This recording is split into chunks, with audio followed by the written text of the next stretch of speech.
People who work in the medical field, what were some of the most scary last words you've heard from a dying patient? My grandfather knew he was dying, and I sat with him for hours as different family members dropped by to say goodbye. He never spoke or really acknowledged them. When everyone had finally left and my folks stepped out for a breather, he started squeezing my hand.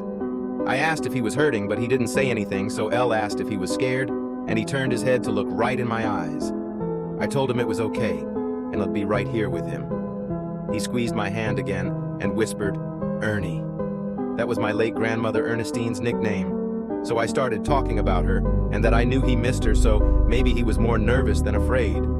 I told him he looked really handsome, especially since the hospice nurse had come in and given him a clean shave just the way Mama liked. He squeezed my hand harder. His eyes got really, and started mumbling, "No, JP." That's when I realized why he was so anxious.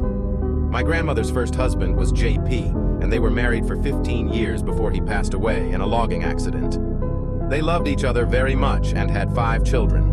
My grandfather married her a little while later, treated her children like his own, and they had 2 children together with my dad being their youngest.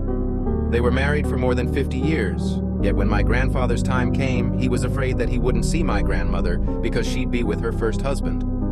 There wasn't anything I could say that seemed to bring him any comfort. He just whispered JP over and over, shaking his head while looking around as if he were in the room. All I could say was, "JP's got to spend the last 8 years with her. I'm sure she'll be more than ready to see you by now."